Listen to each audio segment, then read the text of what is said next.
Guys, അടുത്ത പുതിയ കഥ അടിച്ചിറക്കിയിരിക്കുകയാണ്. ഷാനവാസ് മനം നൊന്ത് പിടഞ്ഞുകൊണ്ട് ബിഗ് ബോസ് സീസൺ 7 നിന്ന് ക്വിറ്റ് ചെയ്യുകയാണ്.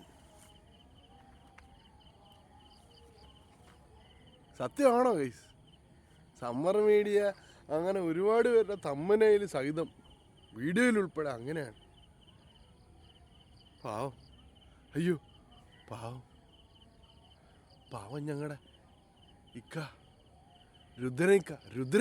രുദ്രനാണ്. ഓംബ്ര രുദ്രന്റെ മീശ വിരിച്ചുള്ള കളികൾ ലാലേട്ടന്റെ മുന്നിലും അരങ്ങേറുന്നത് നമ്മളെ ഇന്നലത്തെ എപ്പിസോഡിൽ കണ്ടതാണ്. അപ്പോൾ ഇന്നത്തെ എപ്പിസോഡിൽ രുദ്രൻ ക്വിറ്റ് ചെയ്യുകയായിരിക്കാമെന്നൊക്കെ പലരുടെയും നിരീക്ഷണ കോണകത്തിൽ തെളിഞ്ഞ കാര്യങ്ങളാണ്. വീക്ഷണ കോണകമാണ് ഞാൻ ഉദ്ദേശിച്ചത്, നിരീക്ഷണ കോണകമല്ല, വീക്ഷണ കോണകം. അപ്പോൾ ആ പറഞ്ഞു വന്ന കാര്യങ്ങൾ നമ്മൾ മുൻനിർത്തിക്കൊണ്ട് തന്നെ നമ്മൾ നോക്കുകയാണ് എന്തൊക്കെയാണ് ഇവിടെ നടക്കുന്നത്. അപ്പോൾ ഞാൻ കണ്ടതിൽ വെച്ച് എല്ലാ യൂട്യൂബർമാരും നല്ല രീതിയിൽ അനീഷിനെ ഡീഗ്രേഡ് ചെയ്യുന്നുണ്ട്. അത് അനീഷിൻ്റെ കയ്യിലിരിപ്പ് കൊണ്ട് കൂടെയാണെന്ന് ഓർമ്മ വേണം.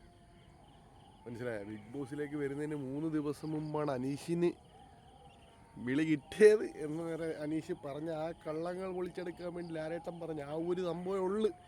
അനീഷിനെതിരെ ലാലേട്ടനായാലും ആർക്കായാലും സംസാരിക്കാൻ. മനസ്സിലായ? ഞങ്ങൾ തെളിവ് നിരത്തും, 12-13 ദിവസം മുമ്പേ നിന്നെ അറിയിച്ചു, അതിൻ്റെ തെളിവ് നിരത്തുമെന്ന് വരെ ലാലേട്ടൻ വന്ന് പറയുന്നുണ്ട് കേട്ടോ. എന്തിനായാലും അനീഷിന് ലാലേട്ടൻ്റെ കയ്യിൽ നിന്ന് കിട്ടിയ ഊക്കിനേക്കാൾ ഒരുപാട് ഊക്കുകൾ സന്തോഷപൂർവ്വം ഏറ്റുവാങ്ങി നമ്മുടെ ഇക്ക രുദ്രൻ ഓണയർ, ഷാനവാസിക്ക ഓണയർ. പിന്നെ മറ്റേ അക്ബറിൻ്റെ കാര്യം നമ്മൾ പറഞ്ഞേ പറ്റൂ. അക്ബർ നല്ലൊരു പ്ലെയറാണ്. അക്ബർ എനിക്ക് തോന്നുന്നു ലാസ്റ്റ് 5 കണ്ടസ്റ്റൻസ് അങ്ങനെ ആ ഒരു ലെവലിൽ വരെ എത്താൻ ചാൻസ് ഉണ്ട് എന്നാണ് പ്രതീക്ഷ. പിന്നെ നിവിനെ എടുത്ത് പറയണം, നിവിൻ നല്ലൊരു പ്ലെയറാണ്. അതേപോലെ തന്നെയാണ് നമ്മുടെ ഈ ചെറുക്കൻ, എന്തുവാ അവൻ്റെ പേരെന്തുവായിരുന്നു, മറ്റേ ഇല്ല കൊച്ചിൻ്റെ മുലയ്ക്ക് പിടിച്ചെടുത്തോണ്ടല്ലേ, സോറി, അവിടെ പിടിക്കുന്നത് നമ്മൾ കണ്ടില്ല. അവർ കിസ് അടിച്ച പിടിച്ചതല്ല ജസീലിനെ പിടിച്ചതല്ല, അവർ പുതപ്പിനടി കയറി കിസ് അടിച്ചതാണ്. പുതപ്പിനടിയിൽ എന്താണ് നടന്നതെന്ന് ജസീലിനോട് ഒരു ആങ്കർ ചോദിക്കുകയുണ്ടായി.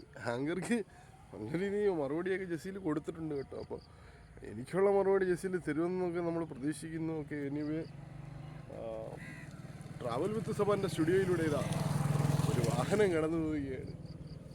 ബൈ ദ ബൈ, നമുക്ക് പിന്നെ വീഡിയോ വീണ്ടും കാണാം.